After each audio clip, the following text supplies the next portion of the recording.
நம்ம ஊர்ல ஒரு 25 பேர். இப்ப ம். குறிப்பா நான் ஒரு சின்ன உதாரணத்தை சொல்றேன். ம். எப்படி பண்ணலாம்னு. ஏதோ ஒரு ஊராட்சி எடுத்துக்கோ. ம். ம்.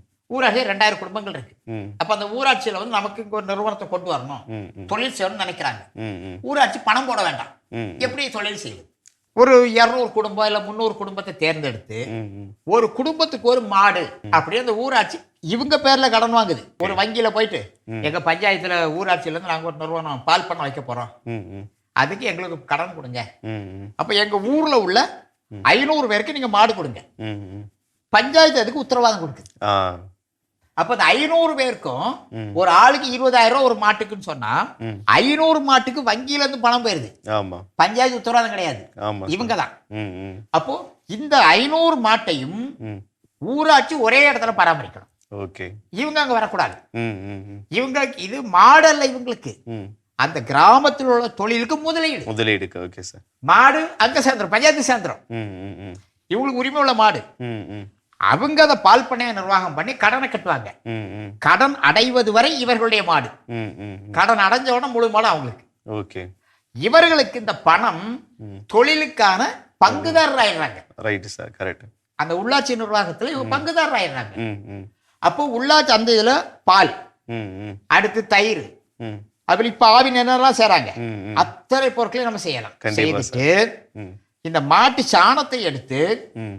கோபர் கேஸ் சாண எரிவாயு நீங்க கொண்டு வந்து ம். ம். அதை நீங்க வீடுகளுக்கு சமையலுக்கு கொடுக்கலாம். ம். சார் இதை சொல்லும் போது வந்து பார்த்தீங்கன்னா தமிழ்நாட்டில் ஒரு ஊராட்சியில் இதெல்லாம் வந்து பண்ணியிருக்காங்கன்னு நினைக்கிறேன். சோலார் போட்டு சோலார்ல இருந்து கரண்ட்டை வந்து கவர்மெண்ட்டுக்கே விற்கிறது, சாண எரிவாயு மூலியமா வந்து பார்த்தீங்கன்னா எல்லா வீடுக்கும் வந்து பார்த்தீங்கன்னா வீடு கேஸ் கொடுக்கறது எல்லாம். அவங்க அதை வளர்ச்சி பண்ணி பெருசா கொண்டு போகல, ஆ. ஒரு அளவுக்கு செய்துட்டு ஆ. ஆ. அதுலயே அப்படியே நிக்குது. இல்லை அடுத்த வந்து அவர் ஜெயிக்கல, ஆமா. அடுத்த எலெக்ஷன்ல ஜெயிக்காத காரணத்தினால அவரால் வந்து பண்ண முடியல. அதை ஆமா. அவர் தோத்துட்டாரு. ஆனா இவ்வளவு பண்ணி அவர் தோத்துருக்காருல்ல. ஆமா. அதான் மக்களின் மனப்போக்கு மாறாமல் நீங்க செய்து என்ன இருக்கு? ம். ம். இப்ப உங்களுக்கும் எனக்கும் ஒரு ஆர்வம் இருந்தா கூட இருக்க 10 பேருக்கு அந்த ஆர்வம் இருந்தா தானே நம்ம சேர்ந்து செய்ய முடியும். கண்டிப்பா சார். என் பிள்ளைய நான் வந்து டாக்டர் ஆகிறதுக்கு படிக்க வச்சுட்டு இருக்கிறேன், ம். எவன் போயிட்டு ஊருக்குள்ள உட்கார சொன்னான்னா ம். அப்படி நினைச்சிட்டாங்கன்னு சொன்னா பெற்றோர்களே அனுமதிக்க மாட்டாங்க. கண்டிப்பா. ம். அப்ப பெற்றோர்களே நீங்க இருக்காதேன்னு சொல்லும் பொழுது ம். ம். அந்த வளர்ச்சி ம். அவர்களுக்கானதாக மாறாது. ம். ம். அது மாறணும்னு சொன்னா ம். கொஞ்சம் ஒரு பெரும்பான்மையாக 10 பேர்ல ஒரு 5 பேராவது அதை வந்து நினைக்கிறோம். ம். அந்த சூழல் மாறணும். ம். அப்ப மாறணும், இப்ப மாறும், ஏன்னா வேலை கிடையாதுன்றதுனால மாறும். ஓகே. அப்ப நாம அதை பேசணும்னு சொன்னா ம். இப்ப நாங்க அதுல வெற்றி பெற்றுட்டு இருக்கிறோம். ம். ம். நாங்க இப்ப எப்படி பார்க்கிறோம்னா அந்த சின்ன சின்ன ஊர்கள்ல இருக்கக்கூடிய அமைப்புகளோட பேசுறோம். ம். ம்.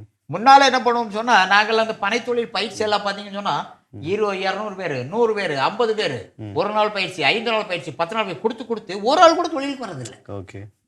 எல்லாருமே என்னன்னு சொன்னா ஊர்ல சொன்னாங்க, இந்த அமைப்பு நடச்சு இந்த தொண்டு நிறுவனம் நடத்தினாங்க, போனோம் வந்தோம் அப்படின்னு ஆயிட்டாங்க. ஓகே.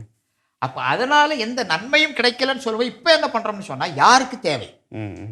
இந்த குடும்பத்துல இவர்களுக்கு ஒரு நாளைக்கு ஒரு 200 ரூபாய் வந்தால் அந்த குடும்பத்துக்கு அது நன்மையாக இருக்கும் அப்படின்னு சொல்லி அந்த ஊர்ல ஒரு தொண்டு நிறுவனமோ ம். அந்த ஊர்ல முக்கியமானவர்கள் முடிவு பண்ணி ம். அவர்களை கொண்டு வந்து அவர்களுக்கு பயிற்சி கொடுத்து ம். ம். அப்போ தொழில் செய்றாங்க.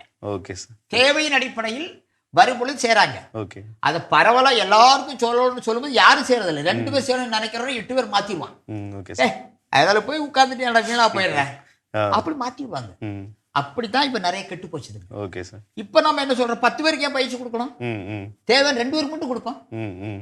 10 பேருக்கு பயிற்சி கொடுத்து 2 பேர் தான் செய்ய போறாங்க. ம். ம். அந்த 2 பேரும் இந்த 8 பேருக்கு எடுத்துடுறாங்க. ம். ம். 8 பேரே வேண்டாம். ம். உண்மையாக தொழில் யாருக்கோ அவங்களுக்கு பயிற்சி கொடுத்து அவர்களுக்கு கொடுக்க தொழில் வளருது. Okay sir. அப்படிப்பட்ட சூழலை ஏற்படுத்துவதற்கான வாய்ப்பு இப்ப இருக்கிறதாக நாம நினைக்கிறோம். நாங்க அப்படி பார்க்கிறோம் களத்துல. ஓகே. செய்வது சரியாக இருக்கு. ஒருங்கிணைந்த பண்ணை. ஒருங்கிணைந்த பண்ணை வந்து பார்த்தீங்கன்னா ஆடு வளர்க்குறதா இருக்கட்டும், கோழி வளர்க்குறதா இருக்கும், குளம் வெட்டி மீன் வளர்க்குறதா இருக்கட்டும், விவசாயம் சேர்ந்து பண்ணலாம் அப்படிங்கிறது அந்த கான்செப்ட் வந்து ரொம்ப அதிகமாக இருக்கு. இளைஞர்கள் இதில் வந்து எந்த மாதிரியாக பண்ணலாம், பண்ணால் வந்து அவங்களுக்கு வந்து எதுவும் ப்ராஃபிட் இருக்கா, ஒருங்கிணைந்த பண்ணை பண்ணுறதுனால அதோட வளர்ச்சி வந்து எப்படி இருக்கும்? ஒருங்கிணைந்த பண்ணையம் அப்படின்றது வந்து மிகப்பெரிய லாபம் தரக்கூடிய தொழிலுங்க. Okay sir. ஆனால் நீங்க அதை நிர்வகிக்கக்கூடிய ம். ஒரு புரிதல் உங்களுக்கு இருந்தால் மட்டும்தான் அது சரியாக இருக்கும். ஓகே. அங்க ஒரு நீர்நிலையில மீன் வளர்ப்போம். ஆமா. இப்போ ஒன்னா சேர்க்கும் பொழுது ம். ஆட்டை பற்றியும் மீனை பற்றியும் கோழியை பற்றியும் பயிரை பற்றியும் நமக்கு ஓரளவுக்காவது புரிதல் வேணும். ம், ம், அப்படி இல்லாமல் ம், எதுவுமே தெரியாம ஒன்னொன்னுக்கு ஒவ்வொருத்தரை வைத்து அதை நம்ம செய்யும் பொழுது அதுல ஒரு சிக்கல் வருது. ம், ம், அவங்க சொல்றதை நம்ம கேட்கும் பொழுது அவங்க ஒரு புரிதல்ல இருப்பாங்க. ம், ம், ம். நம்முடைய நடைமுறைக்கு அந்த புரிதல் ஒத்து வராம போயிடும். கண்டிப்பா சார். இப்ப 100 ஆடு வச்சுட்டு ம். அந்த ஆட்டினுடைய நல்ல விவரம் தெரிந்த ஒருத்தர் அதுக்கு பொறுப்பாளராக வச்சிருக்கீங்க. ஆமா. கோழி இருக்குது, ம், ம், ஒரு 500 கோழி ஒரு பக்கம் இருக்குது. ம், ம், அப்ப அந்த ஆட்டை வந்து நம்ம அது ஒரு குளத்துக்கு மேல வச்சு அந்த ஆட்டினுடைய அந்த கழிவுகள் உள்ளது அங்க மீன் வளருது. ஆமா. இப்ப மீனை பார்க்கறது ஒரு பக்கம் இருக்குது, ம், அந்த பக்கம் பயிர் வச்சிருப்பீங்க. ஆமா. இப்ப அந்த பக்கம் ஒரு 10 மாடு இருக்கும். இப்ப எல்லாத்தையும் பல்வேறு இது வச்சிருக்கோம் வைங்களா. ம், ம், இப்போ ஆற்றுக்கு ஒரு பிரச்சனை வரும் பொழுது ம், அவங்க என்ன சொல்றாங்களோ அதை நீங்க செய்தாகும். கண்டிப்பா சார். அந்த நிர்வாக ரீதியான அந்த பண பிரச்சனையோ அல்லது ஆட்டை பற்றி ஒரு தவறான இது ஏதோ வந்துருச்சுன்னு சொன்னா கோழியை பாதிக்கும் அல்லது உங்களை முதலீட்டை பாதிக்கும். கண்டிப்பா. உங்க நடவடிக்கையில வந்து வேறொரு வேலையை விட்டுட்டு நீங்க இதுல போய் நிற்கும் பொழுது உங்களுக்கு சிக்கலாயிடும். Okay sir. அதாவது வந்து பாத்தீங்கன்னா இளைஞர்கள் வேளாண்மை பண்ணலாம், விவசாயம் பண்ணலாம். ஆனா வந்து பாத்தீங்கன்னா முழு நம்பிக்கையோட தொடர்ந்து வேலை செஞ்சாங்கன்னா அவங்களுக்கு வந்து பாத்தீங்கன்னா அதுக்கான பயன் கிடைக்கும். நல்லா கிடைக்குங்கய்யா. அதை என்ன பண்ணணும்னு சொன்னா முதல்ல போய் ஒரு பெருந்தொழில் விழக்கூடாது, பெரிய முதலீட போடக்கூடாது.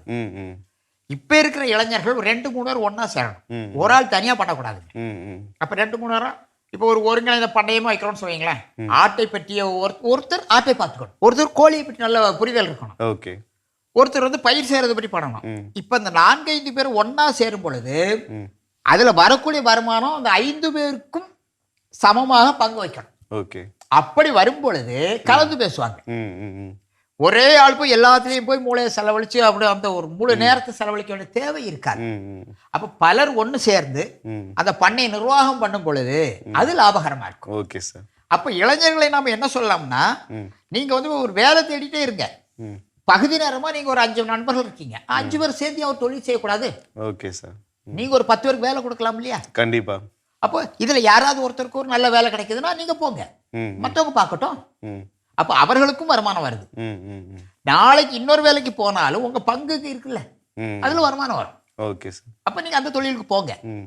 இதை ஒரு முன்மாதிரியாக நம்ம ஏன் செய்யக்கூடாது அப்படின்ற ஆர்வத்தை முதல்ல ஏற்படுத்தணும். அப்ப ஆர்வத்தை ஏற்படுத்தணும்னா சில இடங்கள் அப்படி நடக்கிறத அவருக்கு கொண்டு காட்டணும். அப்ப காட்டுறது எப்படி இருக்கணும்னு சொன்னா, உனக்கு வருமானம் வருது அதற்காக வான்னா கூப்பிடணுமே தவிர நீங்க இயற்கையை நேசிப்பதற்காக வாங்க, இல்ல இதை செய்தா வந்து விவசாயம் வளர்ந்துரும் வாங்க அப்படி கூட வரமாட்டாங்க. கண்டிப்பா சார். உங்களுக்கு ஒரு வருமானம், நீங்க இன்னும் 2 ஆண்டு வேலைக்கு தேடுங்க, உங்க அப்பா அம்மாட்ட பணம் கேட்காதுங்க.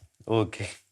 நீங்களே சம்பாதிங்க, மாதம் ஒரு 10,000 வருமானத்தை உருவாக்கிட்டு வேலை தேடுங்க. கண்டிப்பா சார். நீங்க எவ்வளவு சிறப்பா போலாம். அவங்க அப்பாட்ட 5,000 கொடுங்க வேணும் கேட்பதை விட நீங்களா போகும்போது வீட்டுல மரியாதை அதிகமா இருக்கும். என் பையனை பாருப்பா, என் பொண்ணை பாருப்பா, சம்பாதிச்சு வேலை தேடுறாங்கப்பா அப்படி சொல்லும் பொழுது பெற்றோருக்கு மகிழ்ச்சியா இருக்கும், குடும்பமும் நல்ல மகிழ்ச்சியா இருக்கும். உங்களுக்கு என்ன ஆகும்? ஒரு பெரிய மரியாதை கிடைக்கும். பாரு நான் சம்பாதிச்சு நான் வேலை தேடுறேன் அப்படின்னு. ஒருவேளை வேலையை கிடைக்கலன்னா இந்த தொழில் வளரும் இல்லையா? ஆமா. நீங்க ஒரு பெரிய தொழில ஒரு வல்லுநரா மாறிடலாம். கண்டிப்பா. வருமானத்தோட நீங்க முடிவெடுப்பதற்கு இது சரியாக இருக்கும். தனி மனிதனால செய்யாதுங்க, நண்பர்களை சேர்த்துக்குங்க. ஒரு 5 பேரா சேர்ந்தா இந்த ஒருங்கிணைந்த பண்ணையம் எல்லாம் இந்த மாதிரி கூட்டாக சேர்ந்து செய்தாங்கன்னு சொன்னா மிகப்பெரிய அளவுல வருமானம்.